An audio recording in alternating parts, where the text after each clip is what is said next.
इसके बाद मैं आपको बताना चाहूँगा कि जैसे कि आपको देख सकते हैं आपका यहाँ पे कुछ, जैसे मान लीजिए ये कॉलम बड़ा है या फिर आपका ये रो है आपका छोटा बड़ा है, या बेस आपका साइज़ में नहीं है, कुछ कॉलम साइज़ में कुछ साइज़ में नहीं है। जैसे मान लीजिए मैं आप ये कर दिया, अगर आपको जैसे बोला जाए कि ये जो कॉलम है इसका गैपिंग ज़्यादा है, इसका कम है, आपको एक बराबर लाना है।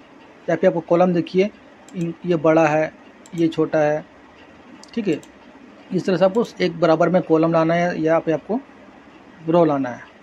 तो आप कैसे करेंगे? तो सबसे पहले मैं आपको दिखाना चाहूँगा रो के बारे में। जैसे ये रो आपका बड़ा है, ये भी बड़ा है, ये छोटा है, तो आपको एक इक्वल साइज़ में लाना है सभी रो को। तो सबसे पहले आप यहाँ सेलेक्ट कीजिएगा, ठीक है। यहाँ पे आइएगा फॉर्मेट में देखिएगा, आपको यहाँ दिखिएगा रो हाइट, इस ऑप्शन में क्लिक कीजिएगा। जैसे क्लिक कीजिएगा तो यहाँ पे एक छोटा सा पॉपअप खुलेगा। यहाँ पे आप एक नंबरिंग डालिएगा, आपको कितने साइज़ का नंबर चाहिए। जैसे कि मुझे चाहिए 15 में 15 डाल दिया, क्लिक कर दिया। तो देखिए रो का जो साइज़ है सब एक बराबर हो गया, ठीक है दोस्तों। इसी तरह अगर आपको कॉलम भी चाहिए, जैसे कॉलम, ये कॉलम बड़ा है, ये कॉलम छोटा है, सब तो सबको आपको इस तरह से एक इक्वल कॉलम में लाना है। तो आप सिंपली इसको सिलेक्ट कीजिएगा, फिर से आप फॉर्मेट में जाइएगा, यहाँ पे ऑप्शन दिखेगा कॉलम विथ, इसमें क्लिक कीजिएगा। यहाँ पे आपको एक नंबर डालना है, आपको जितना नंबर का जितना साइज़ का रखना है। जैसे कि मैं यहाँ पे 10 डालता हूँ, मैं 10 डालता हूँ। देखिए ये जो बड़ा था ये छोटा हो गया, मतलब जैसा ये लोग था सब एक बराबर जैसा हो जाएगी, ठीक है। या फिर आपको और भी छोटा करना है तो बस यहाँ नंबरिंग आपको कम कर देना, फॉर्मेट में जाना है, कॉलम विथ में जाना है। जैसे 10 है, मैं यहाँ 5 कर देता हूँ, ठीक है। कॉलम का जो साइज़ है और भी छोटा हो गई। तो इस तरह से आपके ज़रूरत के अनुसार आप इसको छोटा बड़ा कर सकते हैं। तो ये तो बहुत ज़्यादा छोटा होगी, तो मैं इसको थोड़ा बड़ा कर देता हूँ। कॉलम भी में जाता हूँ, मैं 9 डाल देता हूँ, ठीक है दोस्तों। ये साइज़ मेरा परफेक्ट है, ठीक है, मुझे ये साइज़ चाहिए। तो इस तरह से आप कॉलम को और रो को विथ हाइट कर सकते हैं, छोटा बड़ा कर सकते हैं। इसके बाद मैं एक और आपको दिखाना चाहूँगा कि आपको जैसे मान लीजिए ये डी जो कॉलम दिख रहा है हिंदी का, इसको अभी आपका ज़रूरत नहीं है, आपको ज़रूरत बाद में पड़ सकती है। तो इसको आप क्या करेंगे, डिलीट मारेंगे? नहीं, डिलीट नहीं करना है। आप इसको मैं अभी हाइड करूँगा, क्योंकि इसको मैं बाद में मुझे ज़रूरत पड़ सकती है।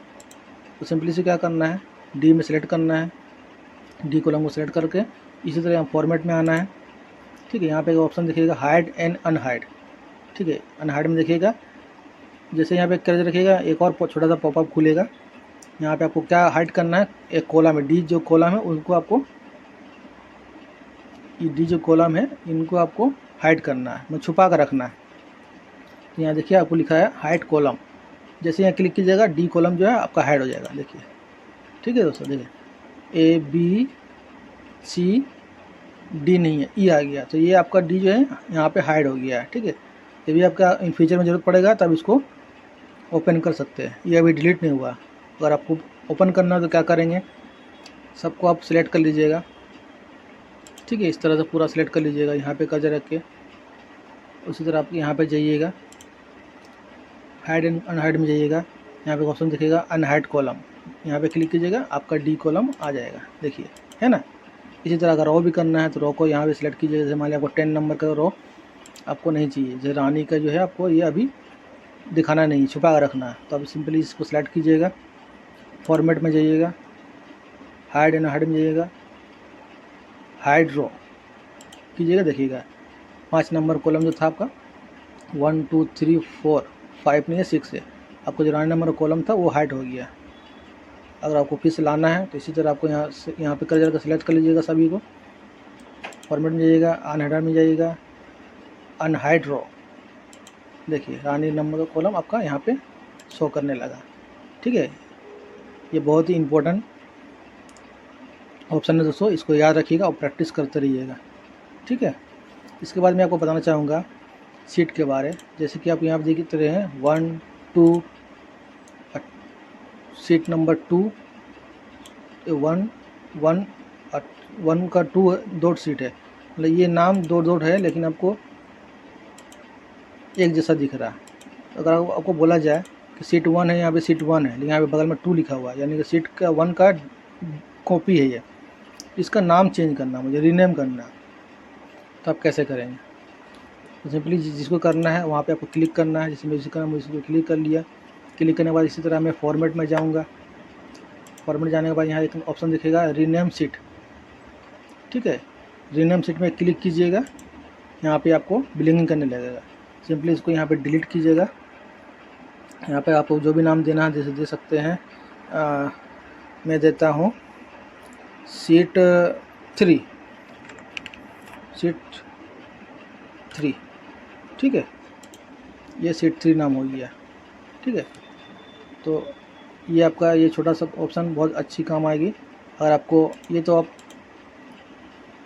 फॉर्मेट सेल के सहारे की, अगर आपको स्पीड में करना है तो सिंपली यहाँ पे जैसे मान लिया आपको इसका नाम चेंज करना है या फिर आपको शीट 3 की जगह कुछ और नाम डालना है, तो सिंपली यहाँ पे आप कर्सर रख के राइट क्लिक कीजिएगा। यहाँ पे एक ऑप्शन आएगा, यहाँ पे भी एक ऑप्शन खुलेगा रीनेम का। यहाँ पे से क्लिक कीजिएगा, आपका यहाँ पे एक ऑप्शन दिखेगा।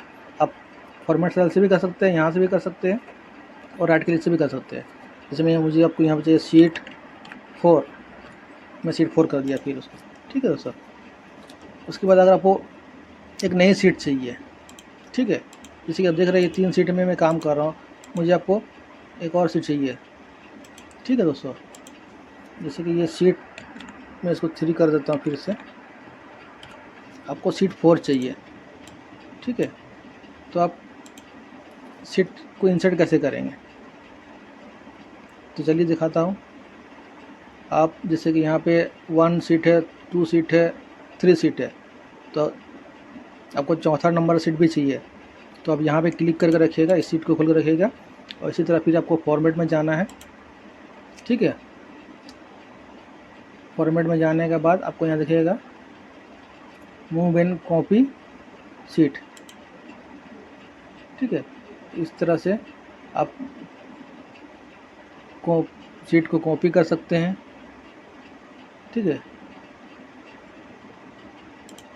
या फिर आप यहाँ पे इंसर्ट भी कर सकते हैं राइट क्लिक करके, ओके। अब इसी शीट में रखिएगा, 3 नंबर शीट में रखिए, राइट क्लिक कीजिएगा, इंसर्ट कीजिएगा, एक नया शीट आपका आ जाएगा, देखिए, ठीक है। चौथा नंबर शीट आपका एंट्री हो गया, ठीक है दोस्तों। तो आज के लिए दोस्तों बस इतना ही। वीडियो अच्छा लगे तो लाइक, सब्सक्राइब और शेयर ज़रूर कर दीजिएगा। धन्यवाद।